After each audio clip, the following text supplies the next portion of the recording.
Assalamu alaikum wa rahmatullahi wa barakatuh. Que la paix soit avec vous, où que vous soyez.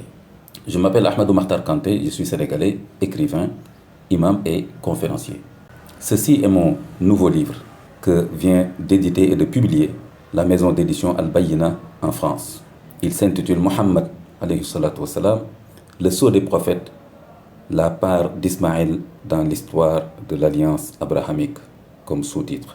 Pourquoi le prophète Zacharie, alayhi salam, c'est Zacharia dans le Coran, était-il si inquiet à la fin de sa vie relativement au destin du temple de Jérusalem?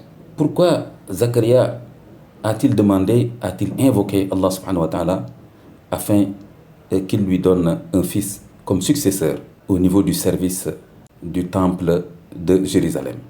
Pourquoi Jean va naître, Yahya donc, alayhi salam, en portant pour la première fois dans la lignée d'Israël un nom que personne d'autre n'a porté avant lui?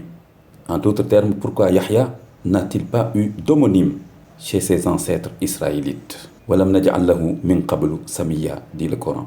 Pourquoi Yahya n'a-t-il pas eu de descendance pour s'occuper du temple de Jérusalem après lui? Le Coran le qualifie de Hasuran, Sayyidan wa Hasuran, sans descendance. Pourquoi est-il important de savoir que Mariam, c'est Marie de la Bible, appartient à la tribu de Lévi? Marie est une lévite. Pourquoi est-il important de le savoir?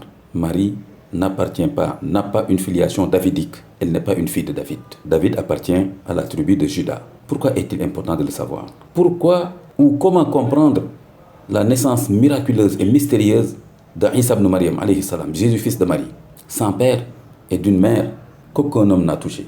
Pourquoi Jésus fils de Marie a-t-il annoncé au fils d'Israël la venue après lui d'un messager qu'il appelle Ahmad, le plus loué ou le plus digne de louange? Et ce Ahmad n'est autre que Mohammed, alayhi salatu wassalam, lointain descendant de Ismaïl, fils aîné d'Abraham.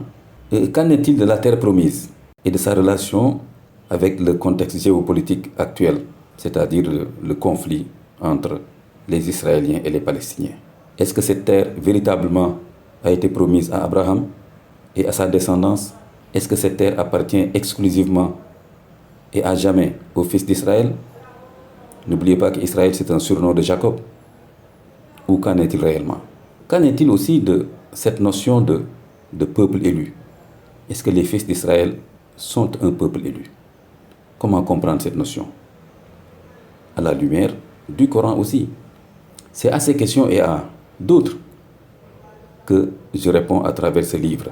Et dans ce livre, je me base sur une approche interscripturaire, ou pour utiliser un terme plus simple, j'adopte un regard croisé entre la Bible et le Coran. Paix sur vous.